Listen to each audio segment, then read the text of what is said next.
All right, this is Doug McIntyre, the editor-in-chief at 24/7 Wall Street, and I've got Lee Jackson, who's our senior editor, the top person at our company in terms of writing about stocks and the economy.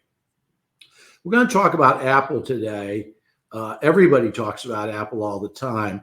The issue right now is Apple's run over. Probably the greatest tech company in the last 30 years. They were worried when Steve Jobs died that it wouldn't keep up its run. It did.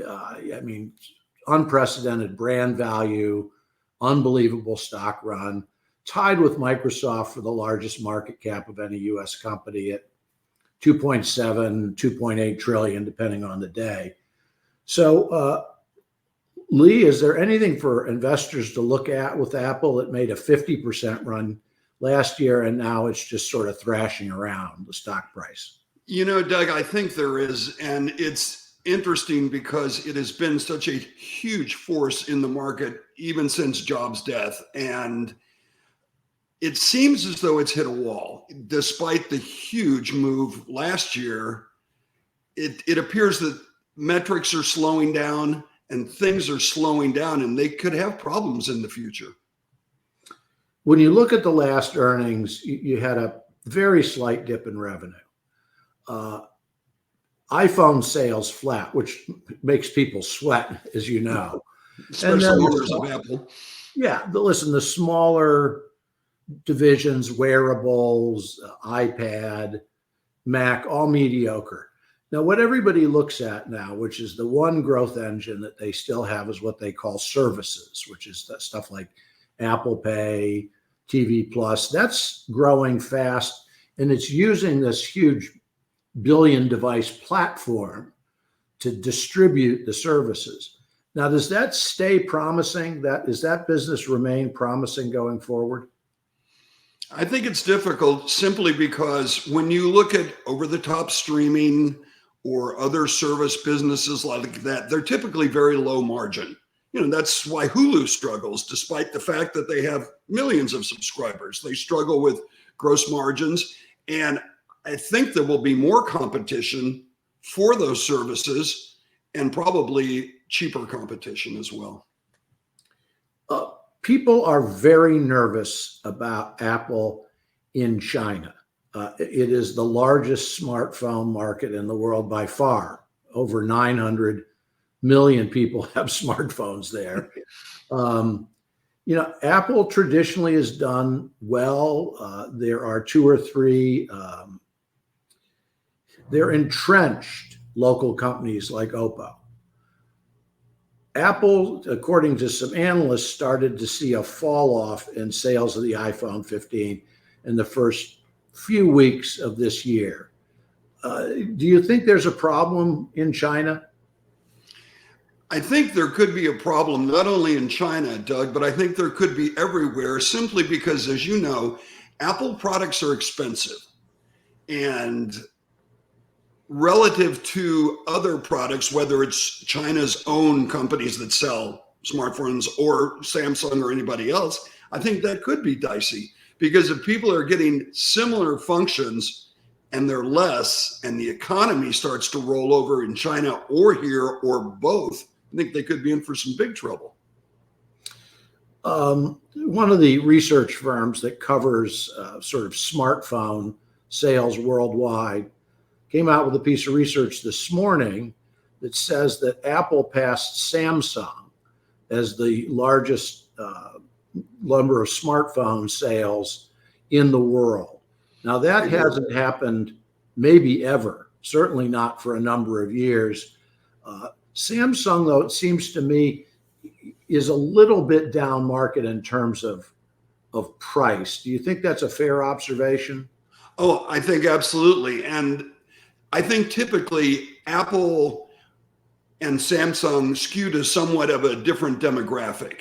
Samsung typically to the younger market, especially for gamers, because they prefer Samsung product to Apple.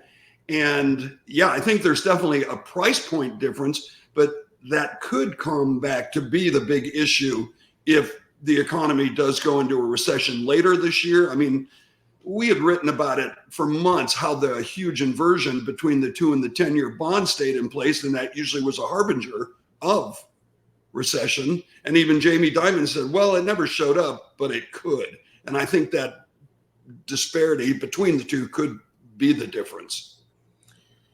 People don't talk about this much, but with the tension between China and the U.S. Economically, as we'll call them trade partners, although it doesn't seem that way a lot. Yeah. But there's jeopardy potentially for American companies with large operations in China that they could become pawns in a huge global chess game.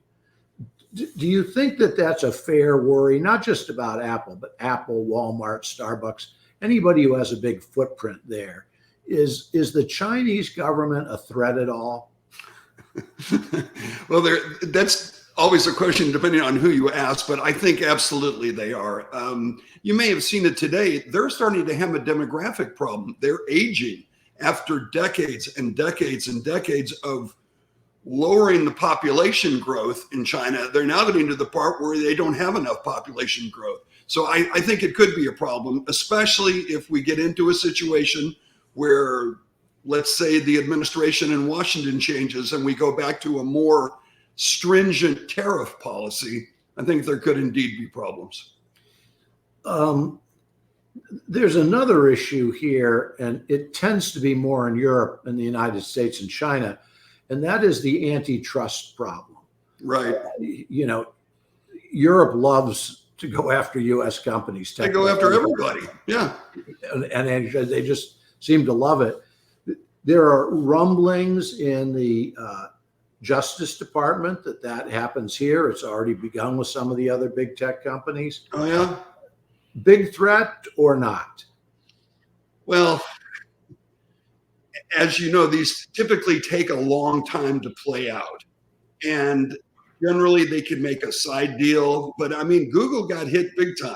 And I think it could be a threat, especially if there is more aggressive people from a commerce standpoint in the administration, and depending on exactly how they answer the questions that are being put their way. One of the things, if you look at what I'll describe as the mega tech companies, Microsoft has now caught Apple in market cap for the first time in over 2 years. The big rocket under Microsoft is AI. It's partnership with OpenAI. It's overt statements that AI is going to be part of every single product and service that they sell. Electric cars, perhaps? All of it. And then, so you've got AI on the one side, and then on the other side, you've got the cloud, which sort of was the rocket ship of tech for 5 years. Amazon now dominates cloud. Microsoft dominates AI. Apple doesn't seem to have a big foot in either of those. How big a problem is that? I think it is a problem because when Ballmer left and the new regime took over, they were intent on upping, like you said, first Azure to compete with Amazon Web Services, and then their investment in ChatGPT kind of ahead of the curve. And like you said, how does Apple answer that serve? I mean, they don't really have a big position in either. And I think it could be a problem going forward. And like you said, with Microsoft gaining the market cap race again, and for the first time, like you mentioned, in years, I think more and more portfolio managers are like, maybe I need to increase my stake in Microsoft. And I was looking at, Buffett's holdings, and we've written about this frequently. He owns 6% of the Apple float, and it's 47% of Berkshire Hathaway. And you've got to believe at some point, even Buffett is going to see, this has hit a wall. Maybe I need to cut my stake a little bit. So I'm going to take you way, way back in Apple's history. Early Macs, investors said, something, PCs are big in business. Macs are big with individuals and artists, education maybe. Apple can't win if it's not a business-based technology. It seems to me that this is deja vu all over again. Apple is now at the point where it's a phenomenal consumer brand and leads in so many areas. But unlike Microsoft and Amazon, it does not have the kind of foothold in what I would describe as sort of the B2B part of the world. They may have things like you can go on your any of your Apple devices and go to iCloud, it saves stuff. Sure. But when you talk about businesses where you're talking about numbers of servers that are in the thousands and thousands for storage, and AI, which is really, I think, it's a toy for individuals, but it's a big deal now at business. Has Apple missed that turn a second time? The sort of we didn't take the on ramp for being a business to business company.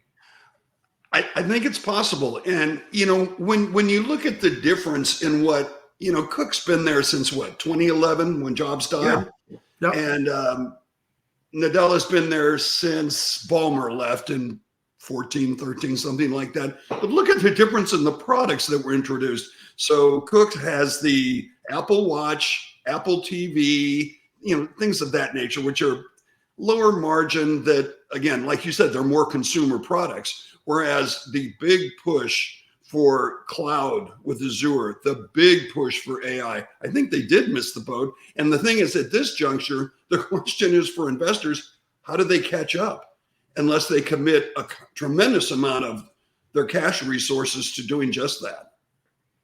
Well, let's turn to that for a second. Unbelievable cash generator. Huge.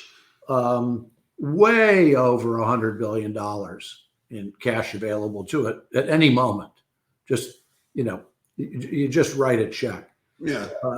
This is always a parlor game, but where does Apple go from an M&A standpoint to maybe close some of this gap that it's got, I think, particularly with Microsoft? That's a good question. And they certainly aren't going to do this internally because it just takes too much development, too much time. And they're going to have to go out and they're going to have to look for an access to AI. and when I saw that HP was looking at Juniper Networks and the reason was AI, and I'm like, oh, okay. So maybe it would have to be some sort of big acquisition or two or three to get back into the game quick.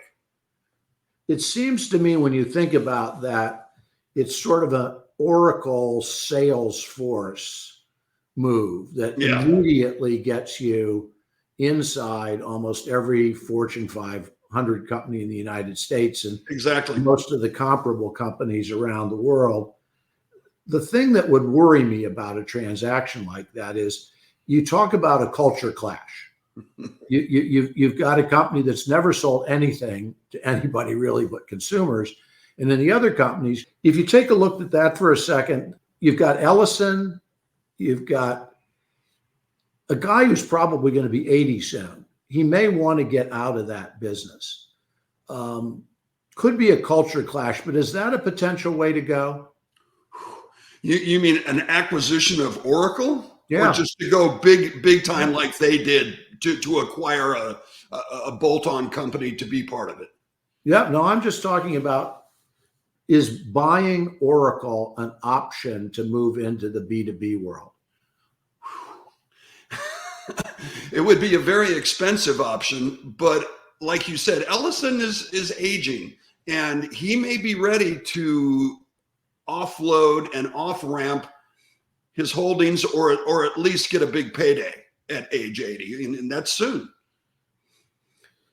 I mean, quite frankly, where else do you look? I mean, there are some crummy companies like IBM that have a toehold in AI and cloud, but the universe of potential takeover targets, if they want to move in the AI cloud direction, that's not a lot of companies. If you want to go big, I know there are a lot of medium-sized companies, but It seems to me if you're their investment banker, you've really got a fairly limited suite of places you can go. Well, I think you're correct. And like you said, you need something and they need something that's going to move the needle and move it in a big way. And it would have to be a very, very large corporate changing acquisition like Oracle. And I agree, adding on a, $2 billion, $3 billion company, what's that going to do for a monster like Apple? It's not going to do anything. So I think you're right. It'd have to swing for the fences and swing hard. Well, with that guess about Apple's future, what I'm going to do is, Lee, I'm going to say thank you. We're going to be doing this regularly, so we'll see each other all the time. But I appreciate you getting on here and spending 15 or 20 minutes, and catch up soon. Thanks so much. I look forward to it, Doug. Thank you. Make it easy. Yeah, you too.